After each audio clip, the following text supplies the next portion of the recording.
Students, आज का question देखेंगे। एक्स और वाई पार्टनर्स हैं 3:2 में। वो जेड को फॉर्म में एडमिशन देते हैं 1/4 शेयर के लिए, जो वो 3:1 में एक्वायर करता है एक्स और वाई से। जेड 2 लाख रुपए कैपिटल के लाता है, लेकिन अपने गुडविल का हिस्सा लाने में एबल नहीं है। तो जैसा आपको पहले ही बताया गया, अगर वो गुडविल का हिस्सा कैश में नहीं लाता है तो उसका करंट अकाउंट डेबिट होगा।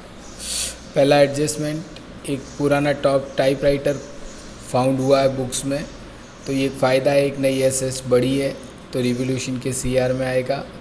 क्रेडिटर्स 6,000 रुपये कम हो रहे हैं, अब आगे फ्यूचर में उनका पेमेंट नहीं करना पड़ेगा, तो इट्स ऑल्सो अ प्रॉफिट। उसके बाद आउटस्टैंडिंग एक्सपेंसेस को बढ़ाना है, लायबिलिटी बढ़ानी है। 2 का मतलब तक 20,000 रुपये तक बढ़ाना है। 2,000 है, 20,000 तक बढ़ाने के लिए आपको उसको 18,000 रुपये बढ़ाना पड़ेगा।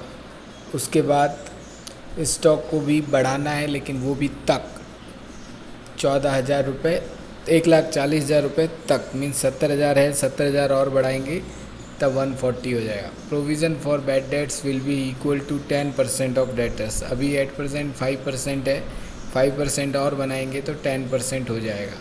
फर्म की गुडविल 80,000 वैल्यू की गई, उसमें आने वाले पार्टनर का 1/4 हिस्सा 20,000 रुपये होता है। वो अगर नहीं भी लाता है तो उसके करंट अकाउंट को डेबिट करके 3:1 सेक्रीफाइसिंग रेशियो में एक्स और वाई में गुडविल का पैसा बांटा जाएगा, चाहे वो लाए या ना लाए। उसके बाद मशीनरी की वैल्यू 30,000 तक डेप्रिशिएट करनी है, 50,000 है, 20,000 रुपये तक 20,000 रुपये और डेप्रिशिएट करेंगे।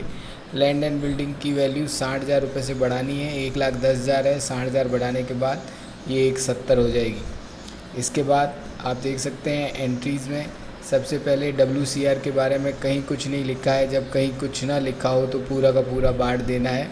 कोई एडजस्टमेंट में कितनी लायबिलिटी है लिखी नहीं है, इसलिए 3 लॉसेस के केसेस हैं। Revaluation account DR to machinery 20,000 कम करनी है, आउटस्टैंडिंग एक्सपेंसेस बढ़ाने हैं और प्रोविज़न बढ़ाना है। ये तीनों नुकसान के सब्जेक्ट हैं। Building 60,000, sundry creditors, office equipments, stock और 2 रिवैल्यूएशन। बिल्डिंग बढ़ाई, क्रेडिटर्स कम हुए, ऑफिस इक्विपमेंट बढ़ा। Office equipment means typewriter. Stock 70,000 रुपये बढ़ गया, 140 का फ़ायदा हुआ। 140 के फ़ायदे में से 38,500 का नुकसान घटाया तो 1,05,000 रुपये आए। 1,05,000 रुपये को एक्स और वाई में 3:2 जो उनका प्रॉफिट शेयरिंग रेशियो उसमें बांट दिया। जेड अपनी कैपिटल आया, वो अपना शेयर ऑफ गुडविल कैश में नहीं लाया, तो ये इसके करंट अकाउंट में डेबिट हो जाएगा और एसेट साइड में शो होगा। रिवोल्यूशन आप देख सकते हैं इन्हीं एंट्रियों की पोस्टिंग से बना है। जो लास्ट में शेयर ऑफ गुडविल है वो करंट अकाउंट में डेबिट हुआ है और करंट अकाउंट एसेट साइड में शो हो रहा है। बाकी सारी एसेट्स कम ज़्यादा करके लिख दी गई है और क्वेश्चन कंप्लीट।